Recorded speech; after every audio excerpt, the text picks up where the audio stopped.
Well, look at those words, a warning to young preachers. When you've been in the ministry for several years, you look back and you can learn. It doesn't mean that we know everything, of course not, but we've learned some lessons. Thank you for looking at me, and I really want you to hear this warning, especially for young preachers. I remember one time Kurt Peterson of Kurt Peterson, Roland Lundgren, the Swedish singers. He told me something of great value, especially relating to young preachers, and I'm going to pass it on. But Kurt is now deceased.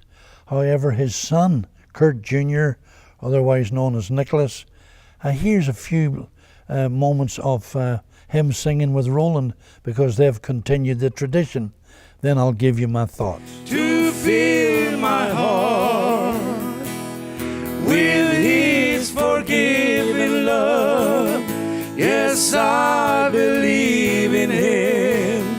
In God I trust. In God I trust. To make me understand. In God I trust. To always hold my hand, to lead me on, and to take me when He must. Yes, I believe in Him, in God I trust. All right, here's what Kurt said to me. This is years ago.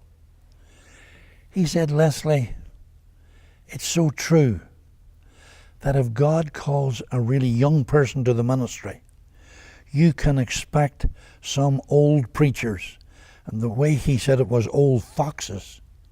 Now remember, his mother tongue was Swedish. He used to tell me this in English, obviously. He said those old foxes will seek to come in and take it off him.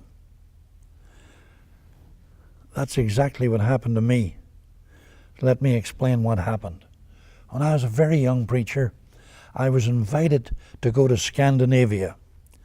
I've preached in all three of those countries, Finland, Sweden, Norway. I've been in Denmark, but never actually preached there. But I was on a tour of Scandinavia.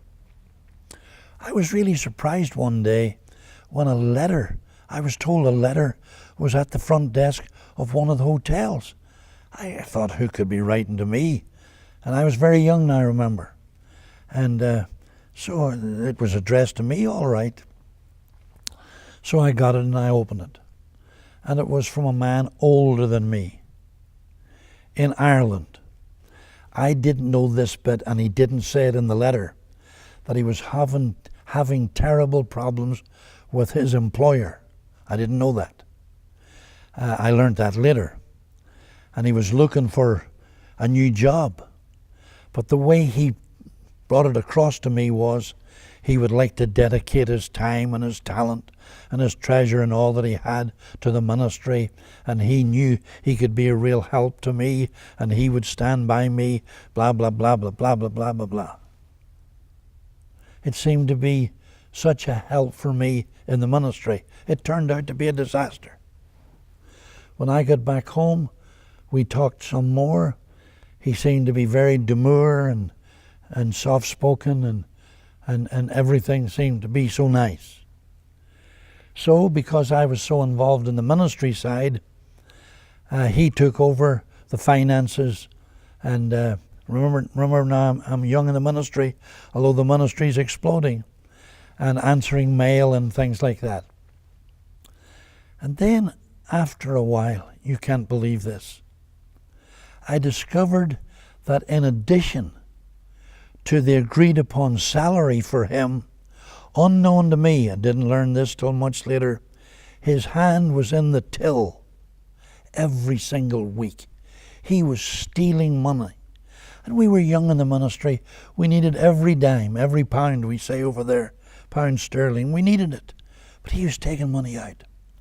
In fact, later on I discovered he actually had, very clever, had set up a savings account, not in his own name, but the savings account was in the name of his son. And he had a whole lot of the church money in there.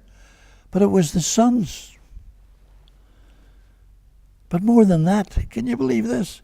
He was paying his mother-in-law's rent with our church money. Mother-in-law was not saved, didn't even live near the church. My goodness, I never came to the church in her life. It was awful what it cost us. I proved him not to be spiritual or a child of God or a son of God. I proved him to be demon-possessed. And I look back and say, how in the world, Leslie, did you ever let this happen? Well, I can just say a couple of things. I don't know everything, a long way off it. And I was very young. And I was in Norway or Sweden or Finland or somewhere when this came. It was all a trick and a deception. So I warn you young preachers, you need help. And many times it will be an older person God will send along, but not necessarily. And watch that what God gave you, some older fox, doesn't try to take it off you. See you next time. God bless you.